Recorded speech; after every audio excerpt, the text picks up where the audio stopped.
So it only just occurred to me that it might be better to film these in landscape because they're going on YouTube.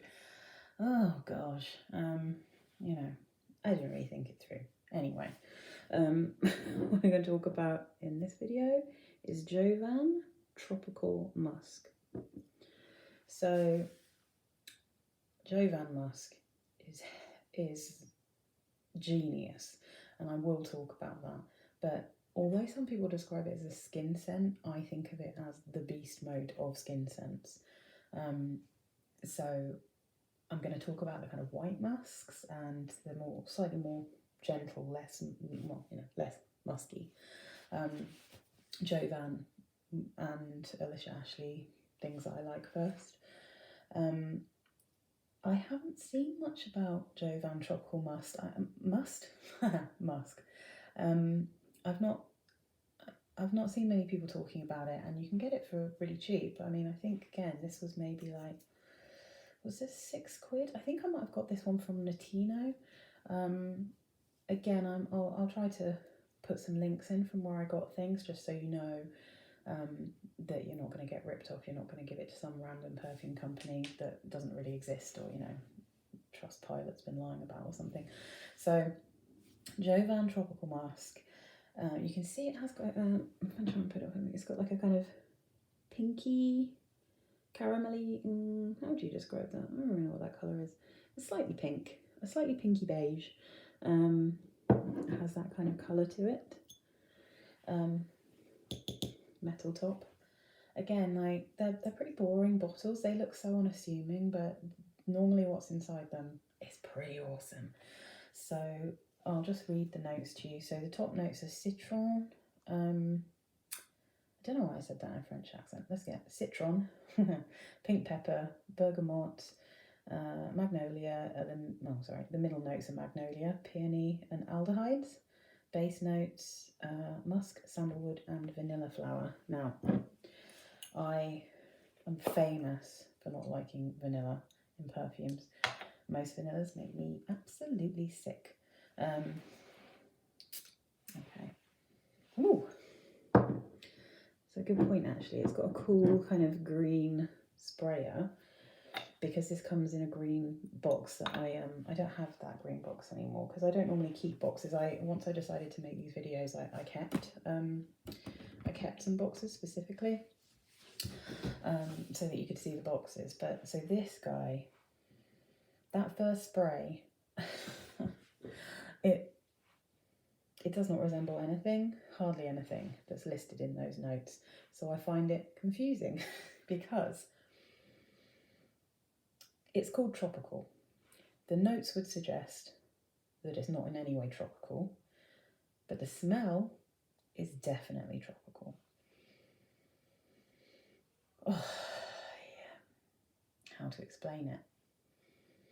I think it smells a bit mango-y, I think is the answer. I think there's a kind of slightly peachy, slightly mango-y sweetness. It's much fruitier than I think you would imagine it would be from those notes. I was really surprised when I sprayed this the first time. And I can definitely smell vanilla. But it's not sickly, it's not gross, it's not like, as with, I mean, if I give you a good for instance, I smelt Ellie Saab, Girl of Now, and there's so many notes in that I find interesting. I can recognise it's an absolutely fabulous perfume, really well made, but my God, it's so sickly. It really is too intense. I don't even know if there's technically vanilla in that one, but there's like honey and all kinds of sweet things, and it was instant headache inducing for me. Whereas this, it's quite subtle. I guess that's because it says vanilla flower, so possibly not as vanilla-y as if it was just straight up vanilla. I don't really know. And it's got sandalwood and musk in the base, so. And it has got, I can tell it's that the aldehydes are there, and it's got, it's just fresh. It's like, it's fresh, but it's definitely really pushing it in terms of skin scents, I would say, this one. I think this one, out of all the Jovans that I've smelled, in a way, might be the most noticeable because it has got that slightly tropical vibe. It is a bit peppery, really nice. I don't find it massively citrusy. I think it has a slight dry floral, which I find peony is always quite a dry floral, or at least it's normally mixed with things that make it a bit dry. But the musk, the sandalwood, and the vanilla make this a bit warmer, and it is warm. It's almost like there's a slight hint of creamy vanilla ice cream, but not a really strong one. More like a kind of classy gelato-y type, not cheap vanilla in it. I don't know if I'm making any sense. But I think this is a good one, and I have worn it for a whole day, and I think I reapplied it maybe not even at lunchtime. I think I reapplied it kind of maybe 4 o'clock or something, because it lasts quite well. It's not invasive, it's quite a subtle smell. I think that this one's, I don't know if I could say it's a safe blind buy. I think it depends on what you like. I've bought loads of things that I've sort of sold or had to get rid of because it was not in any way a safe blind buy. But I think maybe if you just quite like musky perfumes, although of all the Jovans I've smelled, this is the least musky in the dry down.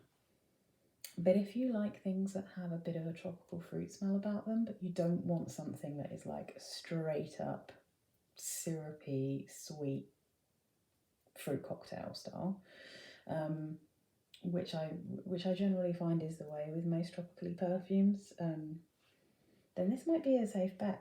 I think the pepper, the sandalwood, I think they kind of bring it down, so it's kind of vanilla-y and creamy, and really quite fruity, a little bit mango-y, but it's not syrupy. I don't think.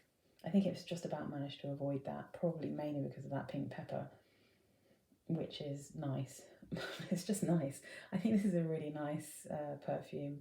It's probably a bit younger than Jovan Original Musk in terms of like the scent profile. It doesn't feel quite as mature. But not that I believe, anyone can wear anything at any age, obviously. But what I mean in terms of like what you think of when you think of perfumes for younger people and older people, this is super feminine.